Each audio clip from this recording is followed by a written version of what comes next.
For members of the Jersey Model Boat Club, sailing their remotely controlled boats is a wonderful hobby.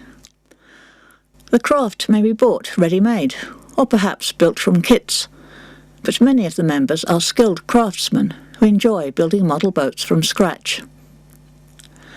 Some of the men are now well into their retirement years, so they were of the generation for whom the Second World War remains such an important memory.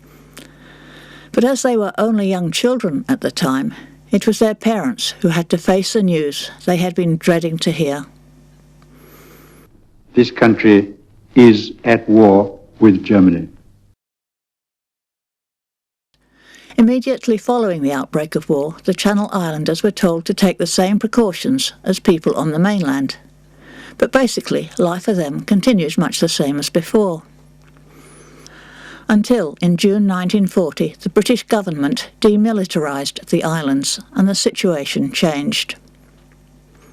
We were both 7 years old, coming up to 8, to June the 28th, 1940, approximately 7 o'clock in the evening, and Bernie and myself were standing on this very wall watching these 3 German bombers coming over, fairly low flying, 3 Heinkels they were. Within half a minute or so, all hell let loose, if I can put it that way. Bombs coming down. And when we heard the bomb, yeah, everything went black like midnight black. The smoke and that, shrapnel. And as a result, the nearest one to us dropped just the other side of the slipway here. Massive explosion, as you can imagine. Sadly, 3 people killed around us. Bernie and myself were blown off this wall onto the ground just to my left. We escaped without a scratch, a bruise or anything. Miraculous escape. Mind you, we went flying, eh? Oh yeah. We were there before we were up. I know. And the planes went on from there, bombing St Helier, bombing the harbour, and the return, Bernie did machine gunning, and that sort of thing all the way along, strafing the area. Shortly after this attack, hundreds of German soldiers arrived on the islands, and the occupation began, bringing with it so many more young memories. So we left my grandparents' house, came out onto the road, and the Germans were walking up and down walking up the road, and he put me on his shoulder and we hid behind the wall, and I can still remember the Germans walking past. Germans coming up this road, because this was when they were hungry, I suppose. They halt at the gate and they're all in, pinched all the apples and gone. My father screaming out the window at him. They didn't take that out, so off he went with all the apples.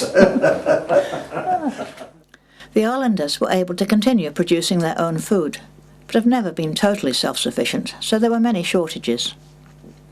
Nothing, I mean, in those days when normally one would expect toys around at Christmas, I mean the shops were empty, you know, there's nothing around. There's no such thing as toys or that around, there's no sweets, or you couldn't stop on the way home from school and get an ounce of sweets or anything like that. There was nothing. There were no new books. It was only the books that were in the island that we had. And clothing was very short as well. I mean, there was, stuff did come over from the continent, but there wasn't much. Rationing was started, with the weekly allowances steadily getting less as the years passed by. But the German authorities were able to arrange for representatives from Jersey and from Guernsey to travel to France and there purchase supplies on a regular basis. These supplies were shipped back in German vessels, while other foods and medical supplies were occasionally delivered by various Red Cross organisations. But many items were not easily obtainable and creative substitutes had to be found. We hadn't had tea for years, except tea made with dried carrots. Carrots dried in the sun, in the garden, and that made tea.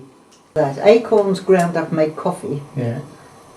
But I don't... Dried beetroots make tea. Yeah. Moss from the beach could make jellies, but then that became forbidden to go on the beach, so we couldn't make jellies anymore. men were missing their cigarettes, so they were smoking dried rose leaves. I still remember very, very vividly the day that the gas went. It just went pop. And there was no more gas. No more gas. And there wasn't any electricity anyway. No. And you did your better part of your cooking on what we used to call a Hitler's stove, back in a can with us to cook the vegetables. Yeah, well, no salt. We'd use the seawater. Then, in June 1944, important news was heard. People of Western Europe, a landing was made this morning on the coast of France by troops of the Allied Expeditionary Force. This landing is part of the concerted United Nations plan for the liberation of Europe, made in conjunction with our great Russian allies. I have this message for all of you. Although the initial assault may not have been made in your own country, the hour of your liberation is approaching. For the islanders, this was the start of much greater problems. The Allied advance had completely cut off communications, and the supply lines to the Channel Islands had been severed. Jersey was in a state of siege, and Germans and islanders alike became desperately short of food. So, in September 1944, the German authorities informed Britain via Geneva that our food supplies were exhausted. But Churchill refused to help, as he believed that sending food would also feed the German forces, and he wanted them to surrender, or to starve. But under intense political and public pressure, he finally gave in and authorised the International Red Cross to arrange aid. The Red Cross chose the ship SS Vega to bring in the life-saving cargo, because it was a ship from Sweden, which was neutral, and it was the most suitable of the available vessels to negotiate the Channel Islands' seas and harbours. Elsewhere in the Commonwealth, there was no shortage of food, and the many Channel Islanders who had previously emigrated to Canada and to New Zealand were now instrumental in persuading these countries that they should make every effort to get food supplies to the islands. So parcels were made up in these countries and transported by cargo boats to Lisbon, where they were stored before being loaded onto the SS Vega. In late December 1944, deliveries of the parcels were made first to Guernsey and shortly afterwards to Jersey. The containers were unloaded by German soldiers, but for them there would be no extra food.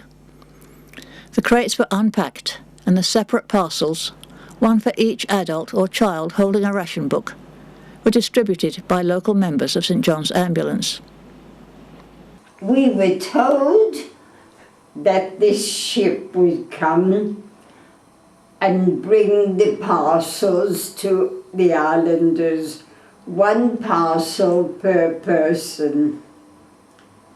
We went down to collect the parcels on the day the Vega arrived. There was great excitement in the island after 5 years of having nothing, to be told you were going to have a parcel with lots of food that we didn't know how to use because we'd been without. When I opened mine, there were so many things, and I didn't know what the things were. There was a tin of dried milk, and I looked at the label and I thought, how do I use this? Then it told me a teaspoonful of powder in the tea. And there was jam, there was chocolate, that was lovely. There was coffee. A packet of a tin of cheese, Canadian cheese. Canadian cheese, yes. Yeah. I remember that. Corned beef, I remember. And I remember Spam.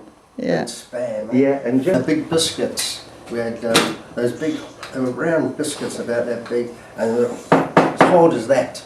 You had to soak them overnight. did you? And biscuit, oh, that was lovely. But before opening each packet, I just looked at these packets. It was absolutely wonderful. 5 years we hadn't had these things. I don't know what would have happened if the Red Cross parcels hadn't come. We'd have been on starvation lines. Little did the people who made them up realise what it would be like. It was just, well, out of this world, you've no idea.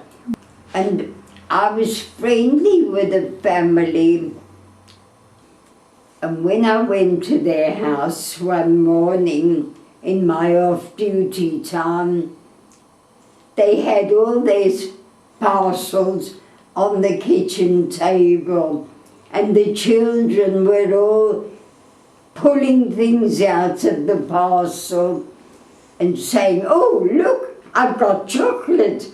Another one would say, "Oh, look, there's tea for Mum and Gran." And they were so excited, but they didn't know what chocolate was.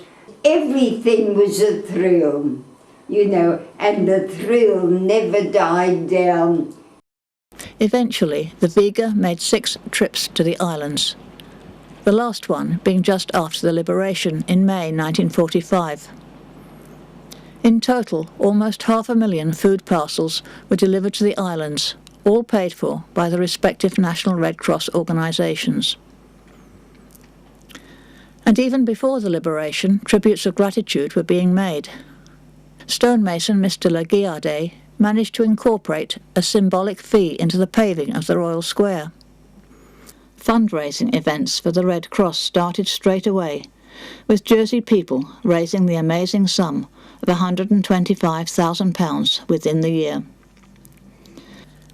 And throughout all the following years, islanders have continued to offer tribute to the ship that meant so much to the starving people.